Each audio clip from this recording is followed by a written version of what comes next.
no, nagulat ako sa... Ang ina. Anong sawa?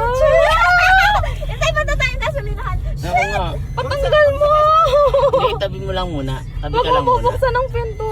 Oo. Nangangatal ako. Para ka namang hindi sanay kung humawak ng ahas. Sa gasolinahan, di mo tanggal namin. Wag, bawas sa gasolinahan. Bakit? Baka magpagas ka. Uy, baka pumasok sa makina. Buksan mo Huwag mo sabihin. Bumisina ka! Oh my God! Kuya! Kuya! Ayaw ka dito! Yes! Kuya!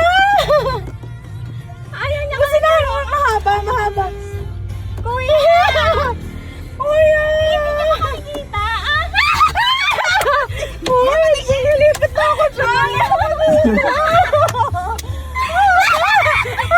Pupunta na sila Ara, masasabi ng ating Kuya! Ano ba na experience to? Wala pumasok sa makina. Tunay? Saan niya lalabas? Yan ay, hindi pumasok. Kuya, kunin mo na. Uy, baka na. Papasok ba yun sa makina? Oo. Mainit ang makina. Huwag kang bumaba, baka makapasok sa atin at gagawa nila ng paraan. Bersy, wala na. Hindi nandyan. Oh, nandun daw. Wala na? Wala na. Wala na daw. Hindi nandyan. Nandun yun sa ano, loob. Pumasok.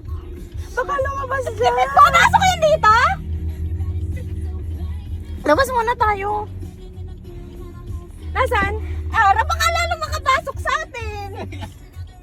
Wait, pwedeng buksan to?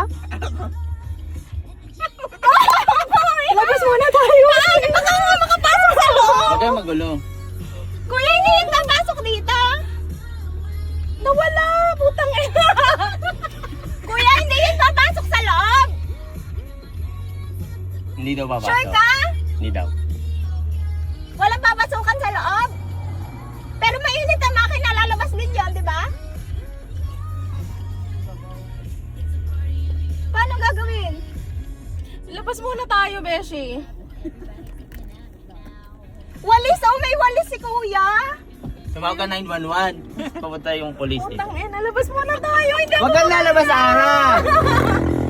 Sige, lalo ka. Papunta tayo doon, sa gasolinahan. Putang ina. Wait lang. Oh, pinapupunta ako ni kuya. Ipod ka, si Ara kanina nasakop ko na kabilang lane. Mamamay kayo sa'yo, Ara. Ayoko ng ahas. Ang ina. Makatapos sa latas pa. Ibang ahas kasi gusto mo. Ganun pala yung feeling pag may ahas ka sa malapit. Nalalamig talaga ako. Lumabas yung ano ko, immense ko. Tangina, paano na lang kung malaki pa yun? Nahimatay na ako dito. Goodbye. Pwede kayong lumabas?